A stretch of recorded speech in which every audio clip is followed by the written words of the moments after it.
What's up, everyone? This is Brittany Robinson from NotAnotherBrittany.com, and I am researching mixed reality or MR environments. Specifically, I'm investigating whether these platforms can be used for online learning and instructional design. So let's get started.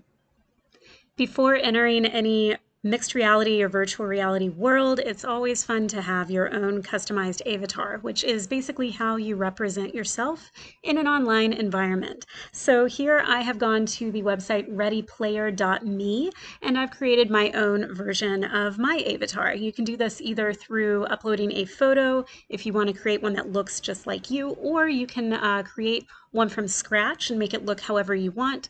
Or you can do what I've done here, which is a combination of the two. I've used a photo and then modified it to create this online version of myself that I will actually use and import into those virtual reality and mixed reality environments. Today, I'm going to be testing out Microsoft Mesh to see if this works and to see if I can actually import my avatar from Ready Player Me into that space. So let's give it a try.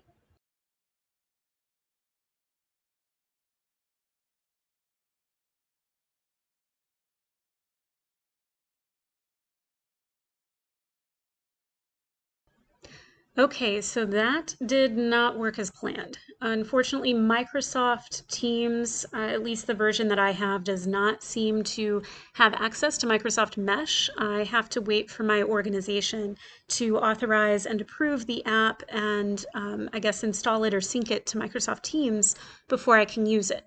So we are going to pivot. This is a plot twist. And because I don't own a virtual reality headset, I'll need to explore other options for mixed reality experiences. This is actually a very important experience for empathizing with our learners because not all learners will be able to afford the latest technology. And as instructional designers, we need to consider how we will overcome the digital divide.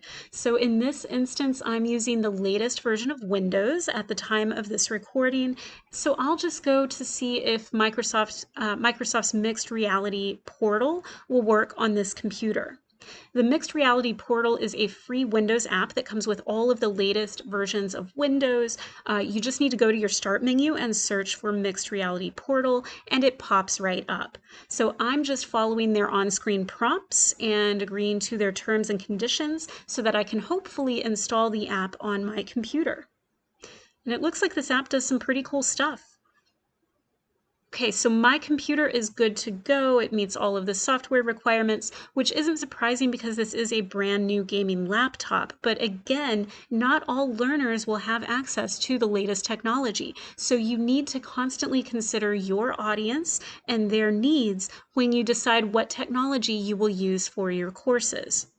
Okay, so another plot twist has just happened. I got the entire mixed reality portal app installed on my Windows computer, and even though my computer has the right software to run the actual app, I still cannot use it because I don't have a virtual reality headset. So once again, we're back to square one. Again, you can see how frustrating this process would be for an actual learner if you included this type of technology in your course. Unless learners have very specific hardware and software, they still wouldn't be able to participate in those synchronous sessions. So I'm going to try yet another option. There is AltSpace VR, which is another competitor product. I'm going to give it a try because it says on their website that you can download it to your PC and it works on Windows in desktop mode. They also have recently released a beta version for Apple Macintosh. So if you are a Mac user, you can be one of the first people to beta test that product. I am a Windows user, so I'm going to try to use their desktop version and we'll see if this works.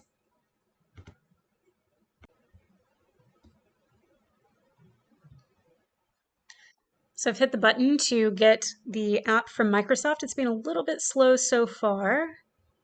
That's not promising.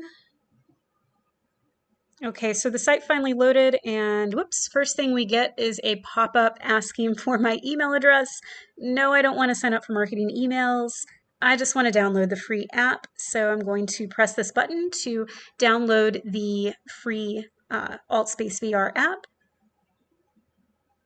And yes, we'll go ahead and open that from the Microsoft Store. And oh, it gave us a new window here. And again, it's being a little slower than I would have expected.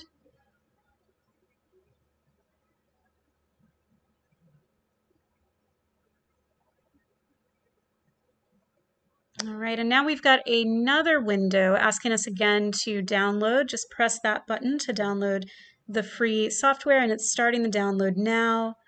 And just a lot of waiting to try to install this app. We're still waiting on the download to start.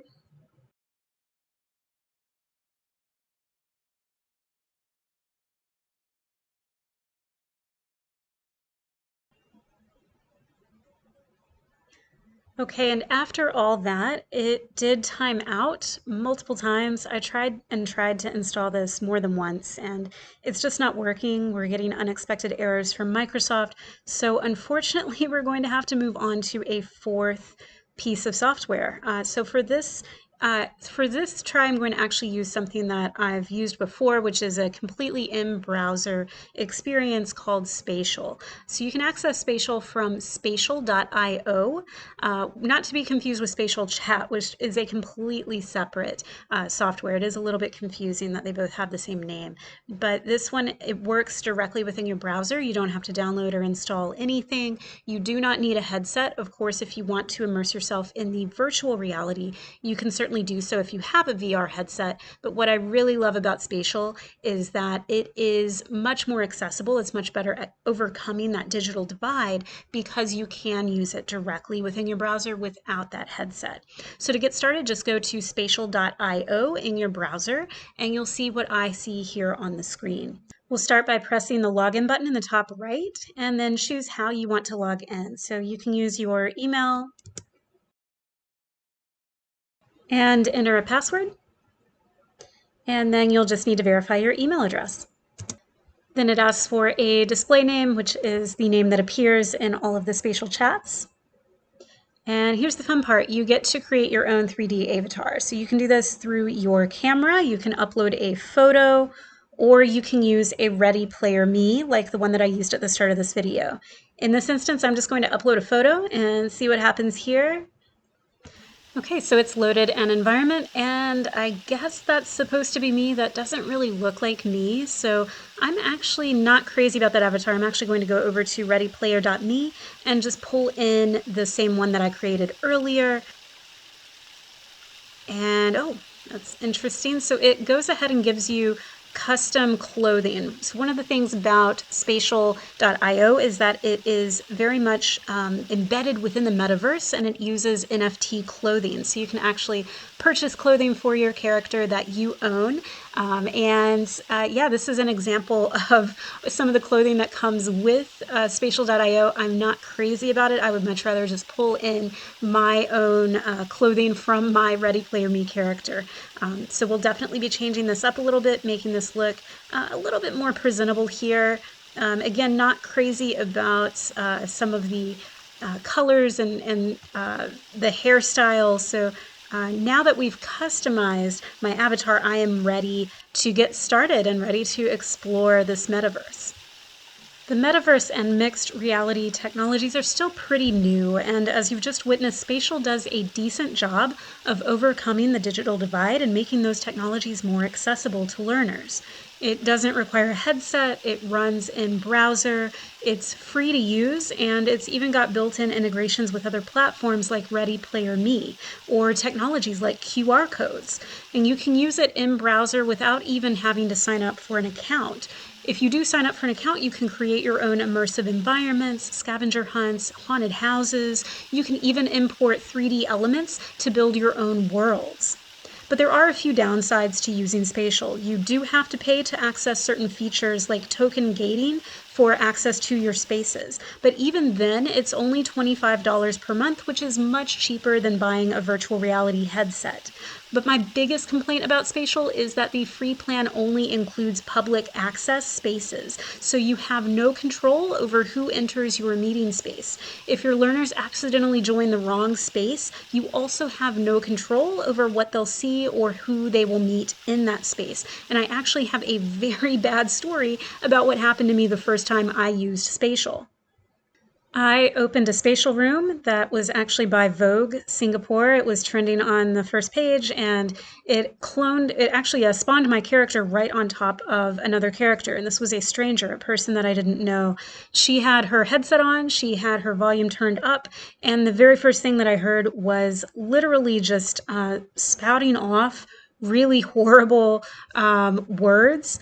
She was calling me names. She was calling me very offensive words that I will not repeat here. And I actually ended up walking away from her just to get away from this person. And as I did that, she made comments about the fact that I was walking away from her. So it really created a negative experience within the space. As I started to explore the space to get away from this other person, I actually started to see some wildly inappropriate things. The objects that were in the space and the clothing that the models were wearing.